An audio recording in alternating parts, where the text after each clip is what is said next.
Embalming Mr. Jones essay by Angie. And Caitlin.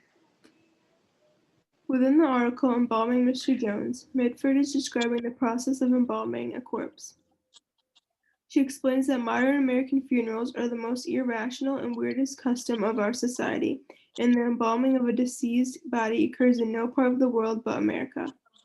In the introduction, it is explaining how factors like an autopsy being done, the process of cremation, or even medical practice must have consent before proceeding. But embalmers can embalm a deceased body without consent unless the family tells them not to. Mitford expresses her disapproval by stating the tools and techniques used to get a body ready for the open casket funeral, like how decapitation can easily be fixed. Also, research has shown embalming can impact humans' health and the environment. The first paragraph is explaining how embalming works and what is put into a deceased body. The first step to this process is draining out all of the blood and replacing it with embalming fluid. The waste taken out of the body is disposed by dumping it into the sewers. Embalming includes the use of extremely harmful chemicals.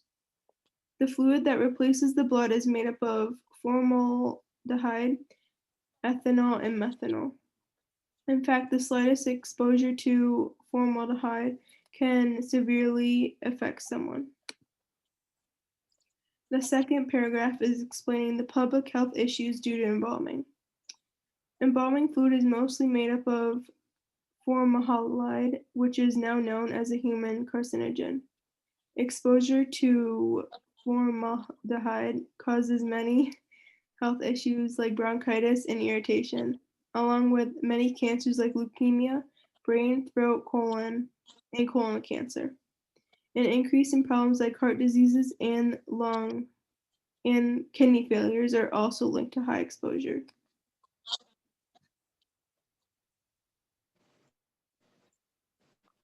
The third body paragraph discusses how the process of embalming is not good for the environment.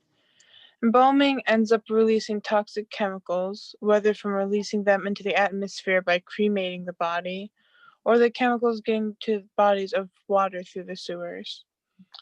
The fumes of the chemicals pollute the air from being burned, while the chemicals in the sewers travel to infect aquatic ecosystems. Chemicals are released from embalming and it hurts the environment around the funeral. In the concluding paragraph, it briefly discusses how the process of embalming negatively impacts the health of people and also negatively impacts the environment. The paragraph expresses how, due to chemicals, embalming is a dangerous process, especially when it happens multiple times in just one area.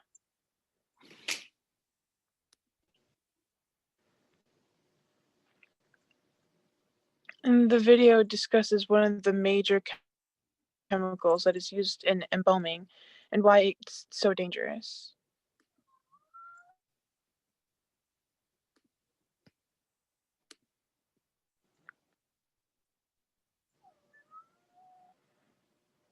Formaldehyde-based preservative solution embalmers use is incredibly toxic.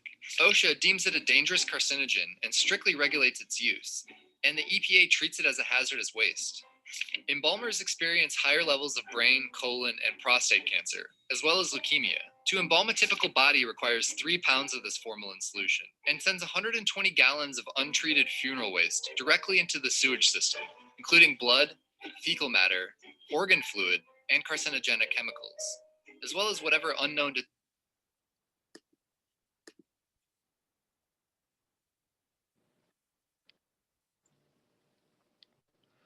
And then the activity is just 2 true or false questions. True or false, embalming is a process that makes a deceased body look more lively and perfect for an open casket funeral.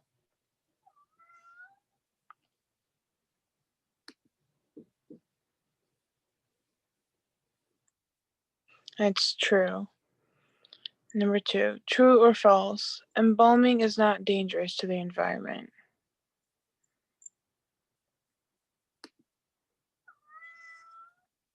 That's false.